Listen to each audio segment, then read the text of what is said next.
After 3 weeks of celebrating public masses, I am happy to report that our return has been a smooth process.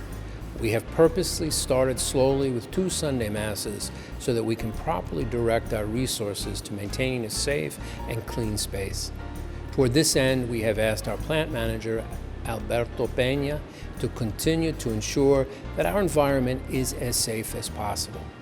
The rest of the staff is busy making sure that folks are directed to designated seating and all is in place to live stream the Mass. We continue to encourage those who are 65 years of age or older or are immunocompromised to stay home and pray with us from the safety of their homes. If you are one of these people and would like to receive communion at home, please give Kathy in the parish office a call and we'll make arrangements. We support those persons regardless of age or health status who at this time do not feel comfortable in returning to Mass. Given what we know so far, we are requiring the continued use of masks and social distancing. We also will continue to limit the number of persons who will gather each week to 25% of capacity as per state requirements.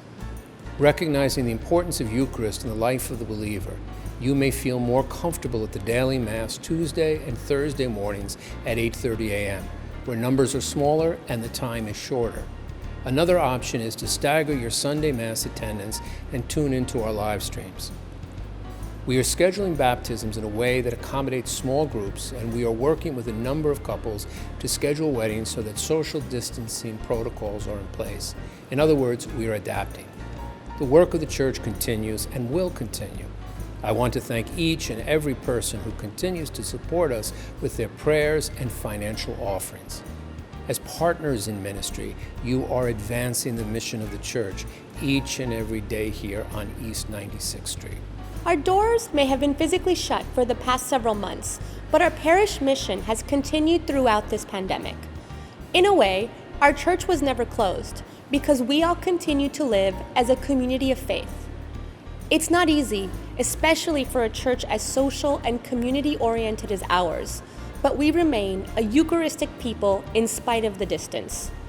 We continue to use all the technology at our disposal to communicate, evangelize, and worship, because the digital church has become the church of now. During this period, I'm working on several endeavors to keep our parish connected. We had moved onto a digital church management system in February, so we're in a good place organizationally throughout the shutdown. Now, we're updating our database to reflect the changes that have occurred so that we can best continue to minister to you.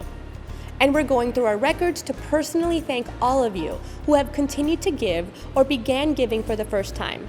If you haven't heard from me already, I'll be in touch very soon. We're also discerning ways to make our church community accessible to everyone. Currently, we're reaching out to ensure that all of our families have access to technology and the proper training so that they can fully enjoy the spiritual life of our parish. We've also recognized a need for summer internships for our young parishioners because COVID has wiped out their access to opportunities. So we're actively looking to connect our young parishioners with professionals in the parish. If you are a professional who could offer an internship to a student ages 15 to 22, please get in touch with me. This, plus all our staff's continued work in pastoral outreach to families, first responders, our Spanish-speaking community, neighborhood outreach, and significant new focus on video production and live streams are the types of work that your weekly donations support. As always, I want to give a heartfelt thanks to all of you who have continued to partner with us in mission by giving online. Also, to those of you who have been able to increase your giving or are new to giving online, thank you so much for being sustaining members in stewardship. Because of your efforts, when so many things were turning off, St. Francis was able to turn on and ensure that our church never technically closed.